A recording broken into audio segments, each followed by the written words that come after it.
Les parties du cerveau et leurs fonctions. Le cerveau comporte de nombreuses parties et de nombreuses fonctions qui témoignent de son énorme complexité.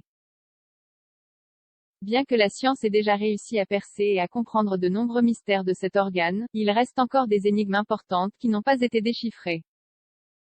Les parties du cerveau et ses fonctions ont été progressivement comprises et décryptées, mais il reste encore de nombreuses énigmes autour du sujet. Le cerveau humain est le système le plus complexe de tout l'univers connu et, pour la même raison, la science n'a pas été en mesure de le comprendre entièrement. Pour parler des parties du cerveau et de ses fonctions, nous devons d'abord clarifier certaines idées. La tête, l'encéphale et le cerveau sont trois choses différentes. La tête comprend l'encéphale et le cerveau, mais aussi d'autres structures qui correspondent au sens et au visage. L'encéphale, quant à lui, comprend toute la partie du système nerveux qui est incluse dans le crâne. Il constitue, avec la moelle épinière, le système nerveux central. Le cerveau est composé du cerveau, du thalamus, de l'hypothalamus, du bulbe rachidien et du cervelet. Ainsi, le cerveau proprement dit ne comprend que les éléments suivants: cortex cérébral, ganglion de la base, système limbique, hippocampe et amygdale. Les autres structures du cerveau ne font pas à proprement parler partie du cerveau.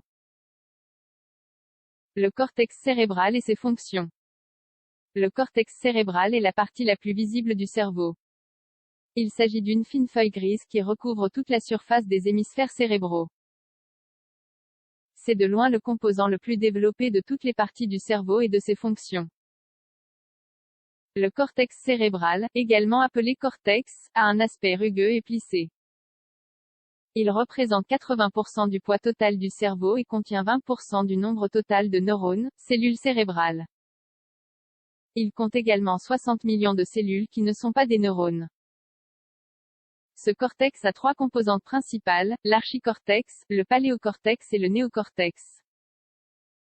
L'archicortex est la partie la plus ancienne et développe des fonctions primitives comme la mémoire et les émotions. Le paléocortex a été le prochain à évoluer chez les êtres vivants et comprend les zones de terminaison des voies olfactives. Chez l'homme, le paléocortex effectue des activités pré-rationnelles associées à l'intuition et aux impulsions. Enfin, il y a le néocortex qui est la partie la plus évoluée du cortex cérébral. Il est responsable de l'exécution des processus de raisonnement et de conscience. Il abrite plusieurs lobes et subdivisions. Les lobes, une partie fondamentale du cortex cérébral. Les lobes font partie des parties du cerveau qui sont cruciales pour l'exécution des fonctions cérébrales. Ils sont au nombre de 6 au total et chacun d'entre eux a un rôle spécifique, mais pas indépendant. Ce sont les suivants. Lobe frontal. Il est situé dans la zone antérieure, en avant de la fissure de Rolando. Il nous permet de réaliser les fonctions exécutives d'attention, de planification, de séquençage et de réorientation. Le lobe frontal nous permet d'orienter notre comportement vers un objectif spécifique. Lobe pariétal. Il est situé sous l'os pariétal et sa fonction est essentiellement de percevoir les sensations de chaleur, de froid, de toucher, de douleur et de pression. Il coordonne également l'équilibre. Lobe occipital. Il se trouve à l'arrière des hémisphères cérébraux et sa fonction est de traiter les données visuelles. Il permet la reconnaissance spatiale et la discrimination des couleurs et des mouvements. Lobe temporal. Il est situé plus ou moins derrière les tempes et c'est là que convergent les signaux provenant de toutes les parties du cortex.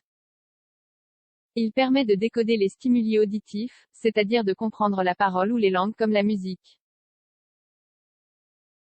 Aussi, il régule les émotions de colère, d'anxiété et de plaisir. Insula. L'insula est située profondément dans la surface latérale du cerveau. On pense que l'insula est impliquée dans les émotions complexes telles que l'amour, la haine et la tristesse. Elle joue également un rôle important dans la sensation de douleur, les envies conscientes et les addictions. Lobe limbique. Il correspond à ce que nous connaissons comme le système limbique et est impliqué dans la vigilance et les émotions. Il régule l'attention, la motivation et certains processus d'apprentissage et de mémoire. Les autres parties du cerveau et leurs fonctions. Les autres parties du cerveau et leurs fonctions sont les suivantes. Les ganglions de la base. Ils constituent un groupe de structures situées sous le cortex cérébral. Ils permettent d'effectuer et d'automatiser des mouvements complexes tels que l'écriture, la parole et la gestuelle. Aussi, ils modulent le début et la fin des mouvements et influencent la posture. L'hippocampe. Il s'agit d'une structure allongée située dans la zone médiane du lobe temporal. Elle joue un rôle important dans la formation de nouveaux souvenirs, l'orientation spatiale et l'acquisition de nouveaux apprentissages moteurs. Les amygdales. Ce sont des noyaux de neurones situés dans la zone profonde des lobes temporaux. Elles sont associées aux fonctions de la mémoire émotionnelle et de la consolidation de la mémoire en général.